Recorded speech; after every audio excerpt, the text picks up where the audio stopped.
Hello mga kabibig, welcome back. So eto na ang ating latest updates news. Bakit kaya nagtakbuhan si VP Sara at Kitty Duterte papasok sa ICC detention cell? Para yatang nagpaligsahan ang dalawa papasok sa ICC detention cell. At first time in history na ang magkapatid na Duterte, yung apat na magkapatid na Duterte ay sama-sama na pumasok at dinalaw si Pangulong Duterte sa ICC detention cell. Grabe, grabe ang power ng Panginoon. Makikita mo talaga yung solid na solid ang pamilyang Duterte. Ang magkapatid, walang iwanan. Dito natitest kung gaano nila kamahal ang kanilang ama at kung gaano nila kamahal ang isa't isa. Kahit si Kitty, iba ang kanyang ina, pero parang ramdam mo ba na wala nang ilangan, parang mahal na, hindi parang, kundi mahal na mahal nila ang isa't isa. Naglaro-laro pa nga ang apat na ito. So panoorin natin mga kabibig ba, itong trending na video ngayon na kung saan parang nagpaligsahan sina VP Sara at Kitty Duterte kung sino ang mauna sa pagpasok sa ICC. Tingnan yung bibig. Wait. Nagpaligsahan yun. Bakit nagtakbuhan yung dalawa? Hi, Kong. Hapon, Kong. Yeah, good afternoon. Na sila dito. Yung apat nandyan. Ilan, Kong? Grabe. Si Pongpolong tumakbo na rin, di ba? Ay, dapat pag-antay din sila. Tumakbo talaga. Sa Pongpolong. Kita nyo, again ha, si Kitty nandyan na. Si Baste nandyan na. Ma'am. Agad-agad biglang tumakbo si VP Sara at si Kitty Duterte. Si Polo, Hi, si Kong. Baste, Hi, Kong. Hapon, Kong. lang. Yeah, Si good afternoon. Pongpolong ang huling dumating. Pero later on, Ilan, Kong? tingnan mo, patakbo din yan. Tumakbo nga si Pongpolong. Talagang ano ba? Ay, dapat Gusto nila pag-antay talaga din sila. makasama ang kanilang tatay, mga kabibig. So, kumustahin natin kung ano ang update ni Pangulong Rodrigo Duterte sa pagbibigay update din ni VP Sara. So, let's watch this video sa live kanina ni Attorney Harry Roque, mga kabibig, na ni VP Sara. Ang dami siyang sinagot. Na. Hello, Kitty! Hello!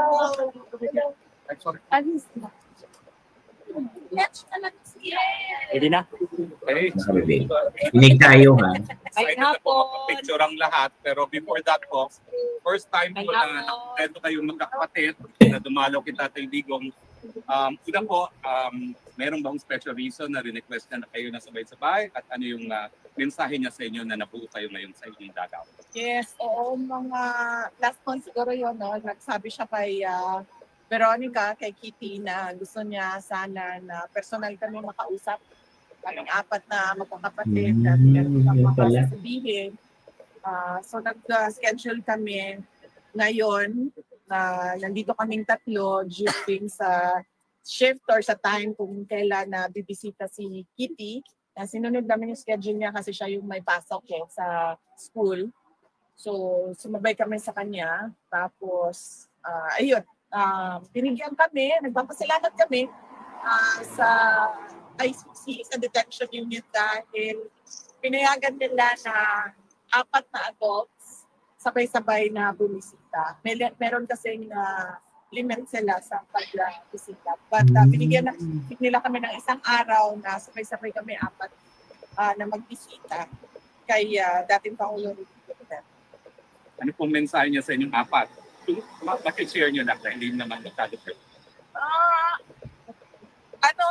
As father, yun yung message niya bilang ama, personal na buhay namin at sa politika. No? Personal na buhay, buhay ng pamilya at buhay namin sa politika. So yung mga general topics na napag-usapan natin. Anything you can share po, lalo na sa politika? Well, wala naman. Nothing about the future, no concrete plans about the future. Pero napag-usapan lang kung ano yung mga nangyayari ngayon at ano yung posible mangyari para sa susunod na taon in 6 years from now. Ano pag-usapan?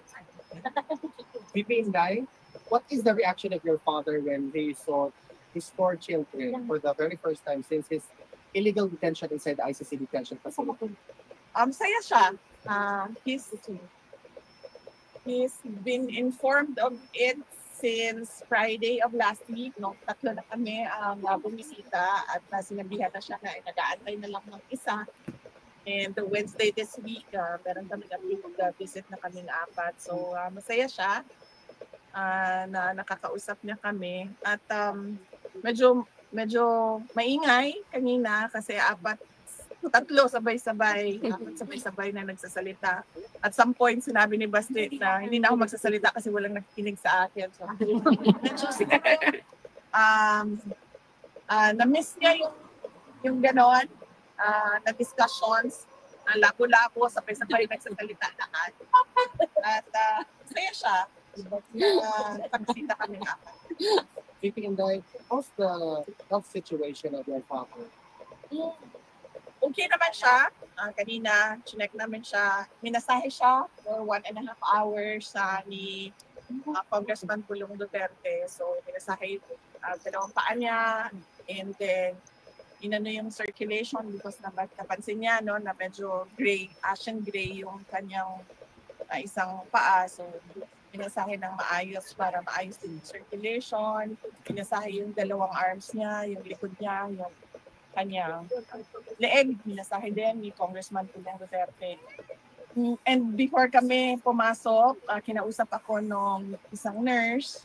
Sabi niya na kapag meron daw, sabihin ko daw sa lahat ng mga bibisita na huwag daw siya bigyan ng snacks. Kasi merong vendo doon sa loob kung saan kami bibigyan ng Coke Zero, ng soft drinks, ng juice.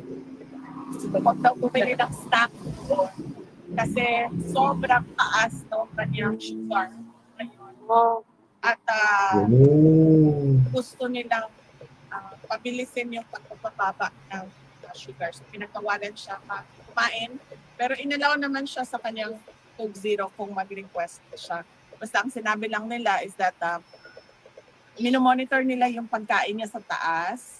Kaya wag siyang bigyan ng snacks dahil hindi nila ma-monitor ang sugar doon. Kaya nakikita nila nagsispike yung kanyang blood sugar. So pinagsabihan kami, wag mag-share ng snacks. VP, just to follow up on that, how do you feel personally when you saw all of your siblings together with your father to meet him for the very first time? Ako? Together with all of your siblings, yes. Personally, VP, how do you feel? Gusto ko naisip yun na. Tumawa si Pulong. First time pa natin na 4 na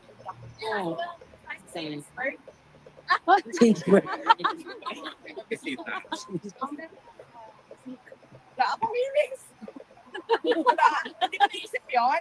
ko naisip yun. Pero ang sa akin lang is that kung ano yung makapagpasaya sa kanya, Tama. yun ang gagawin. Ibibigay. So, nag-request siya ng personal na pagkikita na kaming 5. So, binigay namin sa kanya yun. Thank you, VP, first time kasi na nakapanayan kayo since the dismissal of the impeachment, no?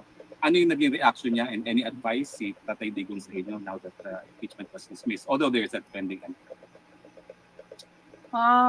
Tagal na nun na. Na-inform mo siya, di ba? Oo. I think, ano sinabi? Ayun, yun yung sinabi. I'm extremely proud. Kasi kami nagkausap. Hindi kami nagkausap nung dismissal ng impeachment. Visit ata ni Kitty yun and siya yung nagbigay ng news kay President Duterte. Any advice for your future political plans? Tatay Digong. Wala kami pinag-usapan na 2028. Wala kami pinag-usapan 2028 elections. VP, on a completely different matter, the lead counsel attorney Nicholas Kaufman made mention that he is appealing or he's waiting for the government of Bongbong Marcos to schedule an appointment for him to negotiate because he wants the immediate return of their father during that time to data. What is your, can you weigh into this statement of Attorney Nicholas Kaufman? Is that possible or should we ask this question na lang kay Attorney Kaufman? So, I think it is best if we ask Attorney Nicholas Kaufman to explain his statement. Kasi I cannot speak for him and I cannot say kung ano. I cannot say what his plans are. Thank you, VP. Do you think PPBM will allow him back? I cannot speak for BBM as well. CIA, siguro tanungin mo. Ah, see. CIA. Ngayon lang yung nagdemanda si Yorme, Mayor Isko, kay Congressman Chua regarding sa mga flood control. What's your opinion? At saka, would you encourage other mayors na demanda yung mga congressman nila na mayroong mga palpak o ghost project? Yes, oo. Trabaho ng trabaho ng pero silang makita anomalya sa mga projects based on their audit or based on investigation sa DPWH. Kung hindi man, dahil sila yung iniimbestigahan based on the NBI or the specialist din ng DOJ na mag-investiga, dapat talaga pagpanagutin yung mga public officials at yung mga contractors ng ghost projects at ng substandard projects dahil delikado yung sa mga pamamayan. At saka, huwag tayo tumigil sa flood control projects dahil noong 2024, last year, nagsabi na ako, sa school building program pa lang ng Department of Education, pinaghati-hatian na ng members of the House of Representatives, pero walang nag-react. Hanggang ngayon, walang nagsasalita, walang nag-iimbestiga. Hindi lang naman flood control So, kung seryoso talaga ang administrasyon sa paghabol about sa corruption, tignan nila yung buong budget ng 2024 at ang 2025. Hindi lang yan, huwag tayo tumigil sa saglit yung mga platform doon sa budget. Marami pa tayong questions. So, hindi lang flood control. Lahat. Since ma'am you have information kung sa dati kayong Deputy Secretary, are you willing to appear sa Senate hearing ni Marcoleta para diligan itong mga humingit sa inyong proyekto ng parte? Hindi naman sila humingi ng parte sa amin Kasi diretso nilang kinuha yung budget. Diretso nilang kinuha ang school building program, SBP, at pinaghati-hatian nila sa loob ng House of Representatives. At diniretso nilang inattach yung listahan nila doon sa GAA version, House version ng GAA. At inakyat nila sa Senate. In fact, during the Senate hearing ng Department of Education, lumabas yun at tinanong yun ni Senator J.B. Estrada. Pero kung nagsabi kami, at alam yun, BBM, meron siya reaction. So, kaduda-duda kung bakit bigla ngayon meron tayong investigasyon sa flood control project. So, seryoso talaga sila. And si BBM, alam na yan. Kasi governor siya dati. Mayor ako dati. Alam natin lahat kung ano yung anomalya, ano yung corruption sa budget sa cabinet, sa projects ng sa kailangan. And any comment doon sa latest na BBM na lifetime of Davao?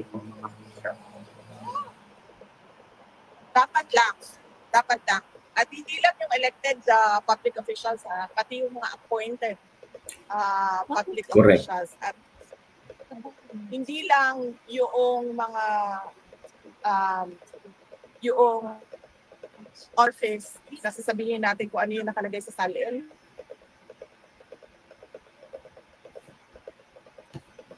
Para yatang na-stop na ito.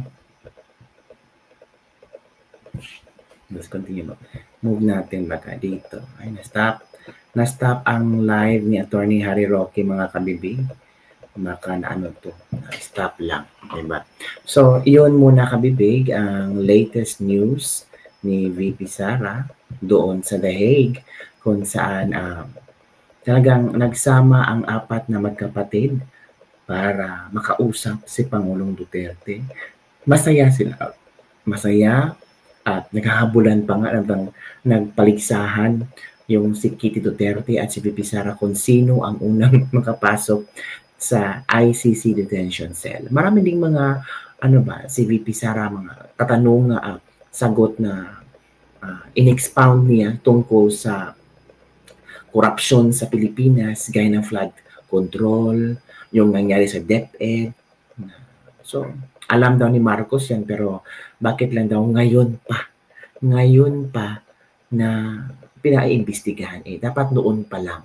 Anak kong kabibig, ano ang inyong opinion ninyo dito? Don't forget to like, subscribe, and share this video para sa mga latest trending news sa ating pag-usap-usapan. Bye everyone! See you next time!